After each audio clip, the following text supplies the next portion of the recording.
Beast की पीठ पर सवार होकर आसमान से नीचे देखता हूँ। चारों तरफ हत्याएं और लूटपाट मची है। मैं मन में सोचते हुए, अराजकता की यह दुनिया सचमुच अपनी बदनामी के लायक है। सिर्फ कुछ ही मिनटों में मैंने खजाने और जड़ी बूटियों के लिए 50 से भी ज्यादा जानलेवा खूनी झड़पें देख ली हैं। लेकिन इस उड़ते हुए मॉन्स्टर पर सवारी करने का मजा हवाई जहाज में उड़ने से भी कहीं ज्यादा कड़क है।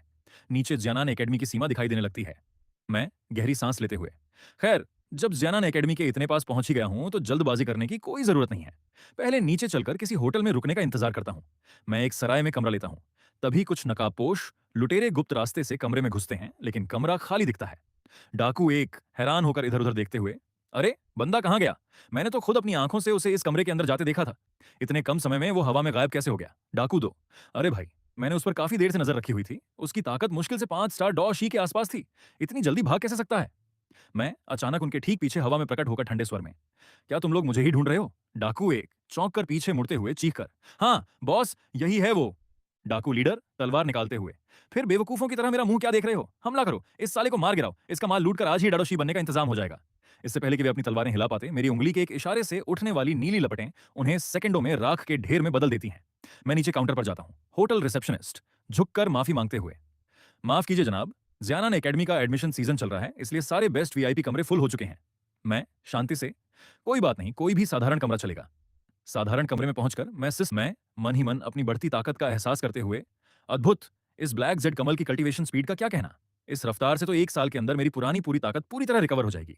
आम लोगों को डॉ शी से डॉ हुआंग बनने में 20-20 साल लग जाते हैं, पर मेरे लिए 3 स्टार डॉ शी की ताकत से जियानान एकेडमी में एंट्री लेना तो चुटकी का खेल है।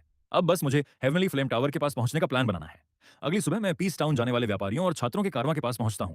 कारवां गार्ड जोर जोर से चिल्लाते हुए, पीएस टाउन जाने वाली गाड़ियां बस निकलने ही वाली हैं। आखिरी 3 सीटें बची हैं। रास्ते की सुरक्षा के लिए हमारे पास एक डाडोशी और 5 डॉशी गार्ड्स मौजूद हैं।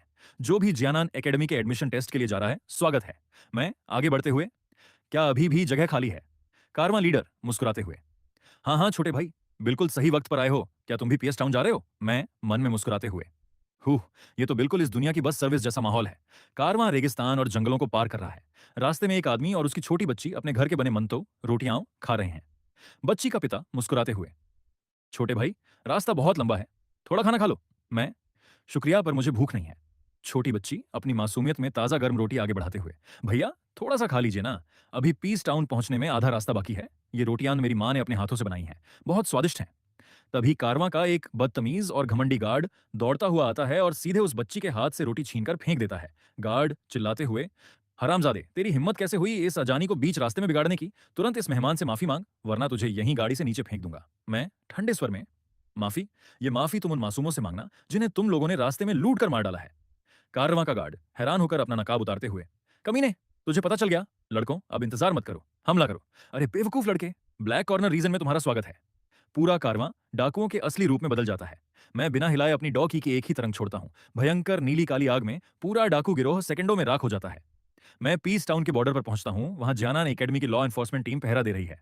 मैं एनफोर्समेंट कैप्टन के पास जाकर, नमस्ते, क्या मैं पूछ सकता हूं कि एकेडमी के अंदर के किसी छात्र से संपर्क कैसे किया जा सकता है? हो द येलो ग्रेड ट्यूटर आगे बढ़ते हुए, नमस्ते, मैं होल्डर हूं, जियानान एकेडमी एनफोर्समेंट टीम का कैप्टन और येलो ग्रेड ट्यूटर। तुम किसे ढूंढ रहे हो? मैं, मेरा नाम हुनचांग है, मैं श्याओ यू से मिलना चाहता हूं। होल्डर, ओह श्याओ यू, फिर तो तुम्हें थोड़ा इंतजार करना होगा। वह 2 दिन पहले ही माउंटेन ट्रेनिंग के लिए बाहर गई है। क्या कोई बहुत जरूरी काम है? मैं, नहीं, कोई खास जल्दबाजी नहीं है। होल्डर मुझे सिर से पैर तक देखता है और मन में चौंक जाता है। होल्डर मन में, अकेले पूरे ब्लैक कॉर्नर रीजन को पार करके यहां तक पहुंच गया। इस लड़के की ताकत बेहद खौफनाक है।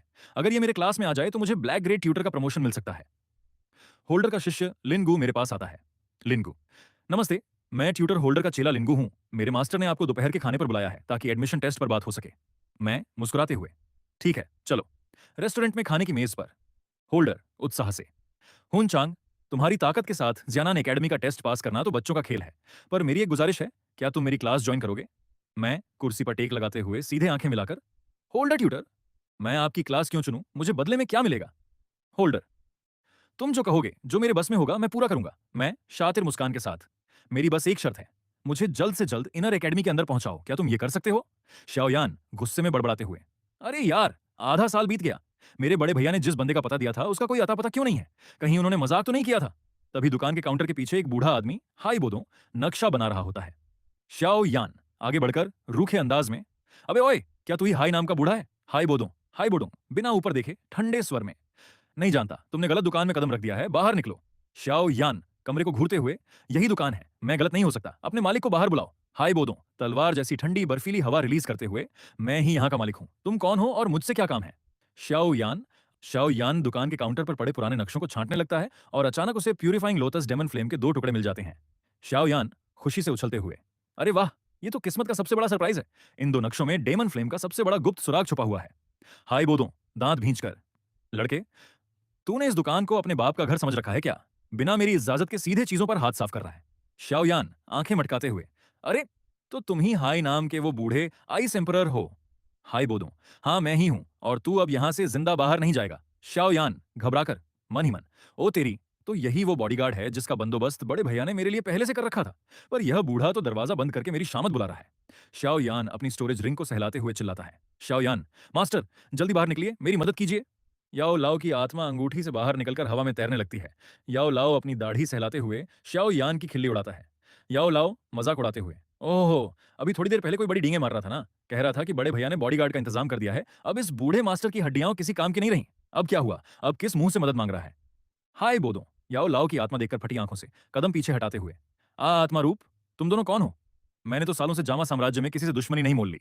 शाओ यान अपने सीने पर हाथ रखकर शान से खड़ा होता है।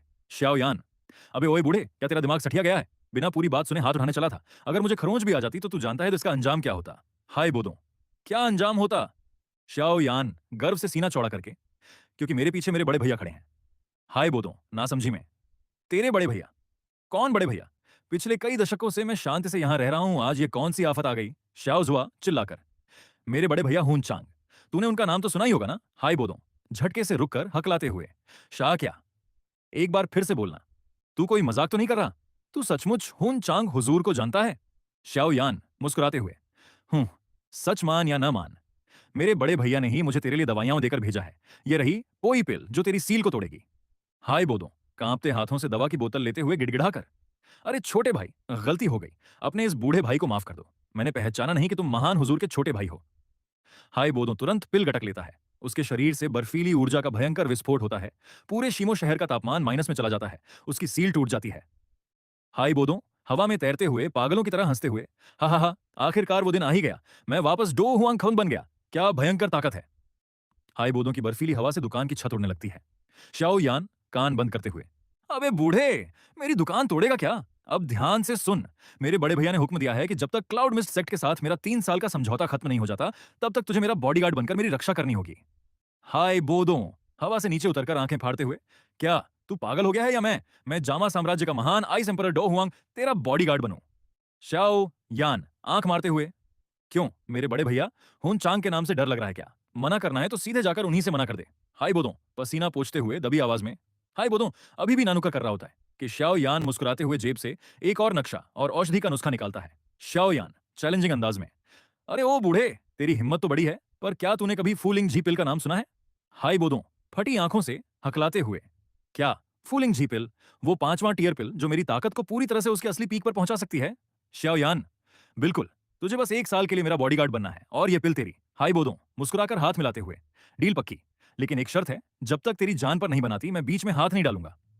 और हाँ, अपने बड़े भाई हुन चांग से अगली बार जब मिलूं तो उनके सामने मेरी बुराई मत करना। शाओयान हंसते हुए, ठीक है, मंजूर है। दृश्य बदलता है, जियाना एकेडमी के हेवनली फलेम टावर के गहरे तल में मैं आंखें खोलता हूं, मेरे शरीर से सुनहरी और काली ऊर्जा का भयंकर विस्फोट होता है। मैं अपनी मुट्ठी भींचते हुए गहरी सांस लेकर, शानदार, डॉ वांग पीक का लेवल इतनी जल्दी हासिल हो गया, मेरी उम्मीद से भी तेज। इस फॉलिंग हार्ट फ्लेम का स्पीड अप असर सचमुच खौफनाक है। मैं टावर के निचले सीक्रेट दरवाजे को घूरते हुए, अब जब मैं डॉ वांग के पीक पर पहुंच ही गया हूं तो इस असली फॉलिंग हार्ट फ्लेम को अपने अंदर समाने का वक्त आ गया है। पर एकेडमी के बूढ़े एल्डर्स ने इसे टावर की तली में बहुत कड़े मंत्रों से सील कर रखा है, वहां पहुंचना आसान नहीं है। अचानक पूरे टावर में जोरदार धमाके होने लगते हैं और जमीन कांपने लगती है। एकेडमी के छात्र पागलों की तरह बाहर भागने लगते हैं, अकादमी का गार्ड चिल्लाते हुए, सब लोग तुरंत टावर खाली करो, ब्लैक कॉर्नर रीजन के सिर फिरे गुंडों ने एकेडमी पर अचानक हमला कर दिया है, सारे एल्डर्स उनसे निपटने के लिए बाहर चले गए हैं। एक छात्र डरकर, अगर एल्डर्स बाहर चले गए और इस वक्त टावर के अंदर की फॉलिंग हार्ट फ्लेम भड़क गई तो हम सब भस्म हो जाएंगे, भागो। मैं अकेले सीढ़ियों पर खड़े होकर होठों पर शातिर मुस्कान लाते हुए, क्या बात है, किस्मत भी आज मेरा ही साथ दे रही है। ब्लैक कॉर्नर के वे लोग बेवकूफ नहीं हैं जो जियानान एकेडमी से पंगा लेंगे, जरूर इसके पीछे कोई बड़ा षड्यंत्र है, पर मुझे क्या, उनके इस ड्रामे ने मेरे लिए रास्ता साफ कर दिया। टावर की सबसे निचली मंजिल पर जमीन फट जाती है। एक विशाल इनविजिबल फ्लेम स्नेक की शक्ल में फॉलिंग हार्ट फ्लेम बाहर निकलने लगती है। सील टूटने वाली होती है। एकेडमी का एल्डर कमजोर पड़ते हुए चीख कर, नहीं, ये शैतानी आग इतने दिनों से शांत बैठकर अपनी ताकत जमा कर रही थी। आज मौका मिलते ही इसने सील तोड़ दी। हम इसे रोक नहीं पा रहे हैं। सब मिलकर ताकत लगाओ। सारे एल्डर्स की शक्तियां खत्म होने लगती हैं। तभी मैं धुएं और लपटों के बीच से धीरे धीरे आगे बढ़ता हूं। मैं ठंडे स्वर में अपनी 3 हेवनली फ्लेम्स को उंगलियों पर नचाते हुए, इतनी कमजोर सील, जियानान एकेडमी के एल्डर्स बस इतने ही पानी में थे। मैं अपनी उंगली से फैन जुए की भयंकर अग्नि तरंग छोड़ता हूं। अदृश्य आग का वो विशाल सांप मेरी ताकत देखकर थर थर कांपने लगता है। टावर में ब्लैक कॉर्नर के हमलावर एल्डर्स को उलझाते हैं और एक छाया नकली फॉलिंग हार्ट फ्लेम लेकर भाग निकलती है। अकादमी का एल्डर घबराकर चिल्लाते हुए, बुरा हुआ, उनका असली मकसद फॉलिंग हार्ट फ्लेम ही था, वो उसे चुराकर भाग रहे हैं, रोको उन्हें। सू एल्डर हाथ उठाकर शांत कराते हुए, पीछा करने की कोई जरूरत नहीं है, शांत हो जाओ एल्डर। लेकिन सू एल्डर, अगर आग चली गई तो हमारा ककी रिफाइनिंग टावर हमेशा के लिए बेकार हो जाएगा। सू एल्डर रहस्यमयी मुस्कान के साथ, घबराओ मत, जो वो ले गए हैं वो महज एक फेक क्लोन है। फॉलिंग हार्ट फ्लेम के पास अपनी खुद की सोच और चेतना है। जो अभी भागा है वो बस उस आग का एक मामूली सा साया था जो थोड़ी देर में खुद गायब हो जाएगा। दूसरा एल्डर चुटकी बजाते हुए, हाँ, मुझे भी याद आया, जब हम उससे लड़ रहे थे तो उसकी ताकत बहुत कमजोर लग रही थी। हमें लगा सील तोड़ने में उसकी ताकत खत्म हो गई है, पर वो साला हम सबको उल्लू बना रहा था।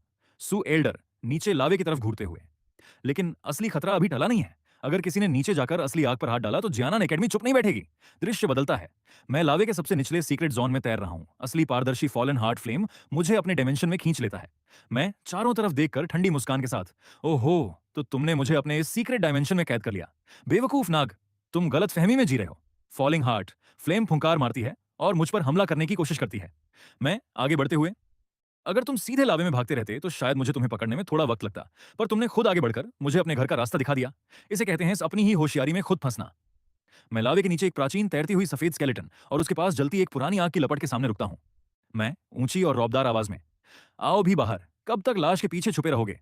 त्यान हुआ ज्वांजे, बहुत देर से मुझे घूर रहे हो, बाहर आकर दो चार बातें कर लो। लावे में हलचल होती है और एक बेहद शक्तिशाली प्राचीन एंशियंट सोल अस्थि पंजर से बाहर निकलकर हवा में तैरने लगती है। त्यन हुआ फटी आंखों से देखकर हैरान होकर, तब तुम मुझे जानते हो, लेकिन मेरी याददाश्त में तो तुम्हारे जैसा कोई चेहरा कभी नहीं रहा। तुम कौन हो?